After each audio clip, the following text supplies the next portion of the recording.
اما بعد فاعوذ باللہ من الشیطان الرجیم بسم اللہ الرحمن الرحیم رب اشرح لی صدری ویسر لی امری واحلل عقدۃ من لسانی یفقہوا قولی۔ سفر کا مہینہ، سفر قمری کیلنڈر کا یعنی چاند کا دوسرا مہینہ ہے، جس کے حوالے سے لوگوں میں بہت سی غلط فہمیاں پائی جاتی ہیں۔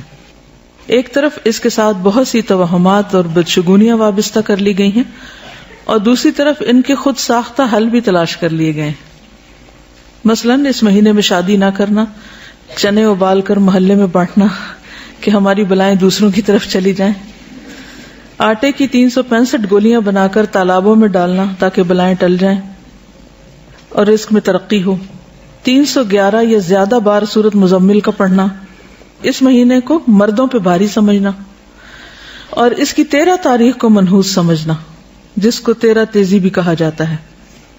لیکن حقیقت یہ ہے کہ ان باتوں کی ہمارے دین میں کوئی حیثیت نہیں، کوئی حقیقت نہیں ہے۔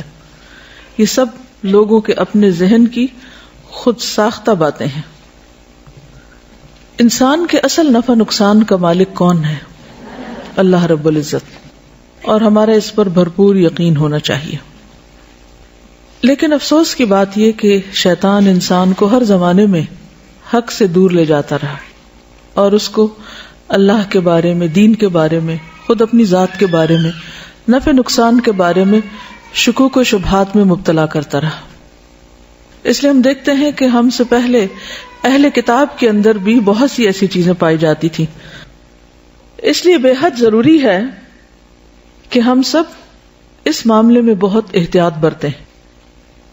کسی بھی قسم کی خرافات، توہمات، بدشگونیوں پر یقین رکھنا شرک میں داخل ہو جاتا ہے، انسان کو اللہ کی رحمت سے دور کر دیتا ہے۔ اس لیے نہایت لازم ہے کہ ہم اپنی زندگیوں سے بھی ان چیزوں کو نکال دیں، اور اس کے علاوہ معاشرے میں پھیلی ہوئی ایسی توہمات کا بھی سدباب کریں، ان لوگوں تک بھی پیغام پہنچائیں تاکہ وہ بھی ان چیزوں سے باہر نکل آئیں۔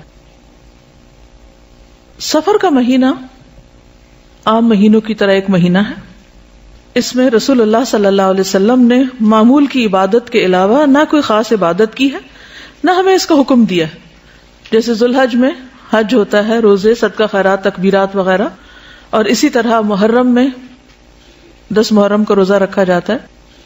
لیکن سفر کے مہینے میں نہ تو کسی روزے کا حکم ہے، کھائیں پیئیں، اور نہ ہی کسی اور خاص عبادت کا حکم ہے، اور نہ ہی آپ نے کسی خاص بلا سے بچنے کے لیے خبردار کیا ہے۔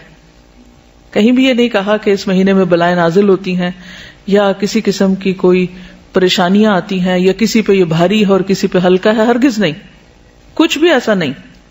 توہمات اور شگون جو اس ماہ سے منسوب کیے گئے ہیں ان کی کوئی حقیقت نہیں۔ اتفاق سے نبی صلی اللہ علیہ وسلم کی بیماری کا آغاز بھی اس مہینے میں ہوا، تو اس سے لوگوں کا اور زیادہ وہم پختہ ہو گیا کہ نعوذ باللہ یہ مہینہ مصیبتوں کے آنے کا مہینہ ہے۔ تو اصل بات کیا ہے جو نبی صلی اللہ علیہ وسلم نے صحابی کو فرمائی تھی نا کہ دیکھو سارے لوگ مل کر اگر تمہیں کوئی نفع دینا چاہیں، کوئی نفع نہیں دے سکتا جب تک اللہ نہ چاہے، اور سب مل کر اگر تمہیں کوئی نقصان پہنچانا چاہیں، کوئی نقصان نہیں دے سکتا جب تک اللہ نہ چاہے۔ قلم رکھ دیے گئے اور سیاہی خشک ہو گئی، اصل فیصلہ یہی ہے۔ تو اصل نفع اور نقصان اللہ کے ہاتھ میں ہے، یہی چیز انسان کی توحید کو پختہ کرتی ہے۔ اسی پہ ہمارا علیہ توکلت و الیہ انیب۔